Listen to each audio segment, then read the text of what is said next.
here we have the BBQ Guru Ultra Q, and what this is a pit controller and a food probe sensor. So with this we connect it up to a fan and a pit probe, and what that does is reads the temperature from within inside the monolith, and then based on the temperature either decides to blow air into it or turn the fan off. Also has up to 3 food temperatures, 3 food probes. So you can either use 1, 2 or 3. It isn't a requirement to use all 3. You can just use 1, which is what I do for most cooks.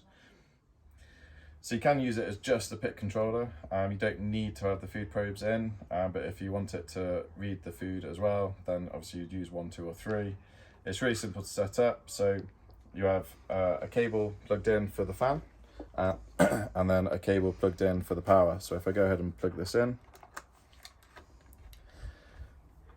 takes a second to turn on, and as you can see, it's already reading the temperatures.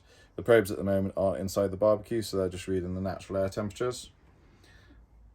To plug the fan in, you just go underneath, and then on the, so that's the fan that's just powered up. So on this, you've got a open and close setting, which the close stops the backdraft from the monolith going in and damaging it when you're not actually using the fan. So because we're going to use the fan, we're going to open that, and that allows the air to flow through. On the Pro Series 2, it has this port, real convenient, on the side where we can just plug that straight in with a little bit of a twist to get through the rubber seal. And that's that connected. So now I'm going to go to the front of the monolith and plug in the pit probe. So the pit probe that's coming from the first port on the Ultra Q, we open this, and then what you can see is the pit probe is connected to a crocodile clip, and then we just simply squeeze the crocodile clip and we put that somewhere attached to the grill. When you're using this and you've got food in here, make sure it's at least 1 to 2 inches away from the food, because you don't want the temperature of the food to impact what the sensor of that's reading. And once that's attached, you can just reclose your lid. So that's the pit probe in, and to just show the difference between the pit probe and a food probe. So the food probe is a 90-degree version, and it also has a sharp point, so it can obviously stab your food easily. The pit probe is rounded, and it's just a straight without the 90-degree bit on the end. And immediately what you'll see is the temperature start to rise as it's adjusting and climatizing to the temperature that's already in there.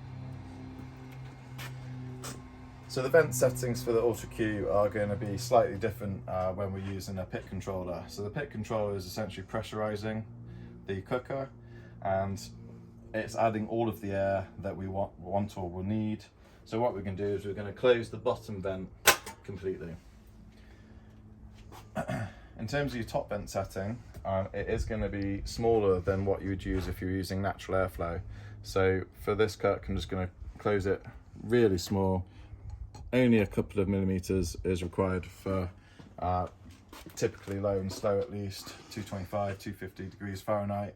You may want to open that a little bit more for anything hotter than that, but it's always going to be smaller or less than what you'd use for natural airflow.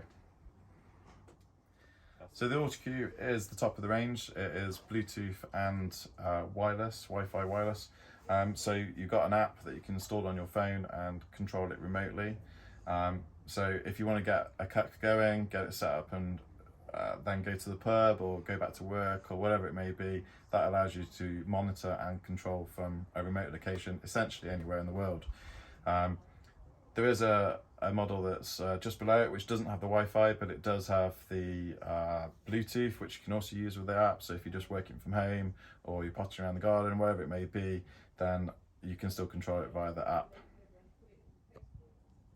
So that's the Ultra Q. For the finer details of all the different models within their range, go to bbqguru.com.